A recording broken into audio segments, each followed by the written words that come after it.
Ok, alors décortiquons ça. Chaque argument que l'on construit doit d'abord reprendre l'idée principale du sujet. Ensuite, et c'est clé, on indique clairement que c'est une prise de position personnelle, avec ce qu'on appelle un indice d'opinion. La petite touche qui fait la différence, c'est l'adjectif qu'on choisit pour qualifier l'événement ou le personnage. Et enfin, le plus important, on relie cette opinion à un fait historique précis, un vrai, grâce à un connecteur logique. Et voilà la formule magique à retenir. L'idée, l'opinion, la justification. C'est presque mathématique. En appliquant cette équation, chaque phrase devient un argument en béton, complet et solide. Et pour le correcteur, c'est un signal très clair. La pensée est structurée et la réflexion personnelle s'appuie sur de vraies connaissances. Bon, maintenant que la structure est en place, il est temps de passer aux finitions. Et pour ça, il nous faut une bonne boîte à outils. Il s'agit des mots et des expressions qui vont donner de la force, de la clarté et même un peu d'élégance à chaque argument. Le point absolument crucial ici, c'est de ne pas avoir peur de s'engager. L'épreuve s'appelle « question de réflexion », donc il faut assumer ce que l'on pense. Des expressions comme « à mon avis » ou « je suis convaincu que », ce sont des signaux très clairs qui montrent qu'on entre dans une analyse personnelle et pas dans une simple récitation de cours. C'est exactement ce qu'on attend. Ces petits mots, ce sont en fait les ponts de la pensée. C'est eux qui créent le lien indispensable entre l'opinion qu'on donne et la preuve historique qu'on apporte. Un parce que ou un dans la mesure où, ça force à justifier son propos, à expliquer pourquoi on pense ce qu'on pense. C'est vraiment le cœur de l'argumentation. Et là, attention, voilà le détail qui change tout, la précision du vocabulaire.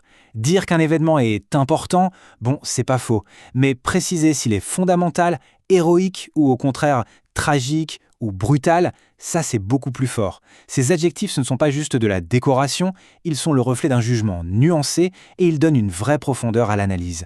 Bon, à cette théorie, passons à la pratique. Voyons un peu comment cette structure et ces outils s'assemblent pour construire des arguments qui claquent. On va prendre des exemples concrets liés à l'histoire de l'Algérie, un thème qui tombe assez souvent au bac. Premier cas de figure, on veut parler d'une date clé, la commémorer. Comment on analyse son importance et on formule un argument clair à son sujet. Voyons ça. Regardons cette phrase de plus près. À mon avis, bim, l'indice d'opinion. Historique, l'adjectif qui pèse. Car, le connecteur de cause. Et l'argument qui suit, elle marque le début de la révolution. Tout y est. La structure est appliquée à la perfection, c'est clair, net et efficace. Allez, un autre exemple pour bien voir comment la formule fonctionne à tous les coups. On commence par l'opinion, je trouve que, on qualifie la date avec l'adjectif marquante et on justifie avec dans la mesure où pour introduire l'explication factuelle. C'est simple, c'est logique et ça permet de construire un argument solide à chaque fois. Après les dates, passons aux personnes. La méthode est tout aussi efficace pour analyser le rôle de figures historiques ou pour leur rendre hommage. Ici, je suis convaincu qu'exprime une conviction forte. On y croit. L'adjectif courageuse qualifie la personne et le puisque vient lier directement ce trait de caractère à son action historique concrète. C'est précis et c'est parfaitement argumenté. Cet exemple est super intéressant parce qu'il montre que la méthode marche aussi pour des groupes. Je pense que, pour l'opinion, le mot respect ici, il joue le rôle de qualifiant, et le connecteur puisque justifier cet hommage par un fait précis. La polyvalence de cette structure, c'est vraiment un de ses gros avantages. Finalement, la réflexion historique, ce n'est pas toujours pour rendre hommage. La méthode peut aussi servir un objectif plus critique, celui de dénoncer des injustices ou des crimes. Forcément, pour aborder une dénonciation, le choix des mots est absolument décisif. L'adjectif inhumain, il a une force incroyable.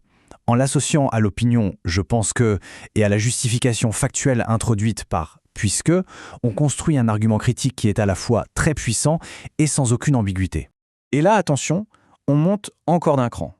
L'argument ne porte plus sur un fait précis, mais sur un concept, l'importance de la mémoire.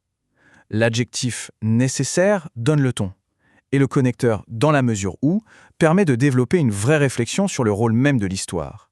C'est du haut niveau.